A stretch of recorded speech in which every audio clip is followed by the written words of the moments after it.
सिर्फ इल्म आ जाना और इल्म पढ़ लेना ये काफ़ी नहीं होता। इल्म के साथ साथ अदब ये बहुत अहम चीज़ है। आप दो फिक्रें, दो सोचें, दो तरह के अफकार मुआशरे में देख रहे हैं। एक माज़अल्लाह वो बेलाग बेलगाम सोच और फिक्र है जो माज़अल्लाह औलिया इज़ाम से शुरू हुई, सहाबा इकराम की इज़्ज़त तक पहुँची, उन पर ज़बान चलाते चलाते फिर वो अम्बिया अलैहिमुस्सलाम की जो ज़वात कुदसियाँ उन तक पहुँची, और हत्ता कि उस बेलगाम फ़िक्र ने, बेलगाम सोच ने और आवारा कैंची ने मुस्तफ़ा जान रहमत सल्लल्लाहु अलैहि वसल्लम की ज़ात वाला सिफ़ात पर भी ज़रबे लगाने की कोशिश की। एक तरफ ये फ़िक्र है और दूसरी तरफ वो फ़िक्र है जो अदब व एहतराम वाली है, जो औलिया इज़ाम वाली है, जो अहलुल्लाह वाली है, जो अल्लाह वालों वाली है। याद रहे इन दोनों फ़िक्रों के अंदर हमेशा अल्लाह तबारक व तआला की बारगाह के अंदर खुसूसियत इनाम उस फिक्र को मिलता है जिसने इल्म के साथ साथ अदब भी सीखा हो। आवारा सोच जो है, बेअदबी वाली, गुस्ताखी वाली, वो जो माज़अल्लाह आज नबी पाक सल्लल्लाहु अलैहि वसल्लम का तारुफ पेश कर रही है, उस पर करोड़ों मुसलमानों के सीने छलनी हैं और करोड़ों मुसलमान मुस्तरिब हैं। लेकिन दूसरी तरफ अहलुल्लाह की सोच है, दूसरी तरफ अल्लाह वालों की सोच है। सैयदी वसानादी दाता अली हजवेरी रहमतुल्लाह अलैह कश्फुल महजूब शरीफ के अंदर मनसब नबुव्वत पर कलाम करते हुए इरशाद फरमाते हैं, ये एक जुमला तवज्जो से समात कीजिएगा।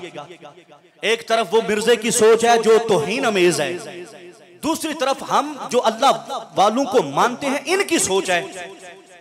आपको ये बात तो तयशुदा है कि वली जो होता है ये उस वक्त बंदा बनता है जब उसका दिल बिल्कुल साफ हो, शफाफ हो, पाकीज़ा हो, साफ हो, सुथरा हो। जब उसके दिल का आईना इतना साफ हो जाए कि हर चीज उसके अंदर वाज़े नजर आना शुरू हो जाए, जब दिल से बुग़्ज़, कीना, कुदूरत, किसी किस्म का हसद, तकब्बुर और जितनी भी बातनी बीमारियां हो सकती हैं, जितनी भी रूहानी बीमारियां हो सकती हैं, जब बंदे के दिल से वो सारी बीमारियां निकल जाएं और खौफे खुदा, हुब्बे मुस्तफा, अदबे सहाबा, ताज़ीम अहले बैत और अकीदत औलिया जब सीने में उतरता है तो बंदे का दिल पाक साफ हो जाता है। जब दिल की तहारत इतनी अच्छी हो जाती है फिर अल्लाह तबारक व तआला उस दिल में अपनी विलायत रख देता है, वो बंदा अल्लाह का वली बनता है। कब? जब दुनिया की सारी मुसीबतें निकल जाए और अल्लाह उसके रसूल की मोहब्बत सीने में आ जाए, वली का दिल पाकीज़गी के पहाड़ को पहुंच जाए, फिर वली है। दाता साहब फरमाते हैं, लोगों जितना वली का दिल पाक होता है नबी का उससे ज्यादा कदम पाक होता है। जोर से बोले सुभान अल्लाह। 2-4 मिनट है मेरे, जोर से बोले सुभान अल्लाह। जितना वली का दिल पाकीज़ा, तहारत वाला, साफ सुथरा होता है, नबी का कदम उतना ज्यादा पाक होता है। मैंने कहा एक ये डंगर की सोच है जो अल्फाज को चुनाव करते हुए देखता नहीं है जात किसकी है, और एक तरफ हम निस्बत वाले हैं जो बताते हैं ये वो जात है, बादज़ खुदा बुजुर्ग तू ही किस्सा मुख्तसर। दाता साहब रहमतुल्लाह अलैह दूसरे नंबर पर एक और बड़ी पुरलुत्फ बात करते हैं। आप फरमाते हैं, लोगों आम बंदों को नहीं पता मनसबे विलायत क्या है, आम बंदों को नहीं पता वली का रुतबा क्या है, आम बंदों को इल्म नहीं है वली का रब्बे कायनात की बारगाह में मकाम क्या है।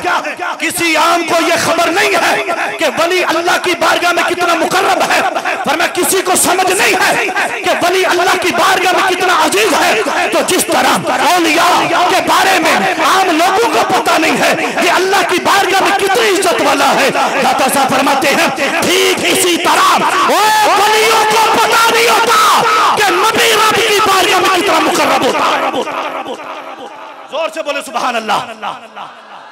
ये अपनी आवारा कैंची रोक ले, ये जो बोने बोने कंजर की हिमायत में बैठे हैं इनको पता नहीं है हम नबुव्वत के मामले में कितने जज्बाती हो सकते हैं। मेरे नबी नबी की दहलीज से पीछे दो कुत्तों, दाता सा फरमाते हैं यक नफ्स अंबिया फाजिल पर अस हमारा रोजगार औलिया, कायनात के सारे वली, सारे गौस, सारे कुतुब, सारे मुकर्रम इकट्ठे होके आ जाए और नबी के एक सांस का मुकाबला नहीं कर। जोर से बोले सुभान अल्लाह। जरा ठंडी हवा नहीं चाहिए, बोले सुभान अल्लाह। ये चंद व्यू कमाने वाले एंकर, ये छोटे छोटे बोने बोने और बदबख्तों ख्याल करो, बात मुस्तफा जमे रहमत की इज्जत की है, बात मेरे नबी की हुर्मत की है, बात मेरे मुस्तफा की शान की है। तुम्हें चंद व्यूज की खातिर उस कट्टर को अपना पापा बना रहे हो, प्यो बना रहे हो, ख्याल करो। ये वो मकाम है, दाता साहब ने फरमाया यक नफ्स अंबिया फाजिल तर अज हमारा रोजगार औलिया, कायनात के सारे वली इकट्ठे होके आ जाए तो नबी के एक सांस का मुकाबला नहीं कर सकते। और फिर सुनो, आखिरी बात कर रहा हूं, दाता साहब रहमतुल्लाह अलैह फरमाते हैं जिस तरह अंबिया को अल्लाह अज़्ज़ व जल्ल मेराज करवाता है, इसी तरह औलिया को भी मेराज होती है, लेकिन फर्क क्या है? फरमाया वली जब परवाज करता है तो रूहानियत की परवाज करता है, वो बातिनी परवाज करता है, वो रूहानियत के तौर पर, कल्बी तौर पर वो उरूज पकड़ता है, बुलंदी पर जाता है, बुलंद मनहज पे पहुंचता है।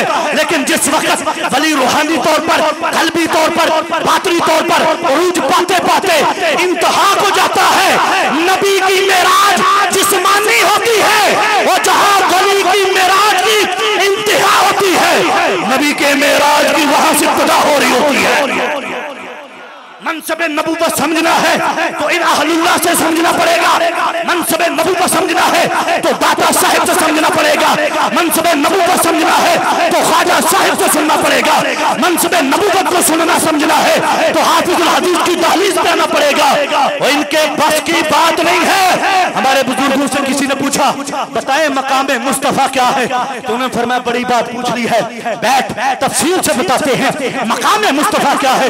आपने फरमाया जहां पर मकाम मोमिनियत की इंतहा होती है, वहां से एक वली के मकाम की इब्तिदा होती है, और जहां पर तमाम वलियों के मकाम की इंतहा होती है, वहां से एक गौस के मकाम की इब्तिदा होती है, और जहां पर तमाम मकाम गौसियत की इंतहा होती है, वहां से एक फर्द के मकाम की इब्तिदा होती है, और जहां पर मकाम फर्दियत की इंतहा होती है, वहां से एक शहीद के मकाम की इब्तिदा होती है, और जहां पर तमाम शुहदा के मकाम की इंतहा होती है, वहां से एक सहाबी के मकाम की इब्तिदा होती है, और जहां पर तमाम सहाबा के मकाम की इंतहा होती है, वहां से एक सिद्दीक अकबर के मकाम की इब्तिदा होती है, और जहां मकाम सिद्दीकियत की इंतहा होती है, वहां से एक नबी के मकाम की इब्तिदा होती है, और जहां पर तमाम नबियों के मकाम की इंतहा होती है, वहां से एक रसूल के मकाम की इब्तिदा होती है, और जहां पर तमाम रसूलों के मकाम की इंतहा होती है, वहां से एक उलुल अज़म रसूल के मकाम की इब्तिदा होती है।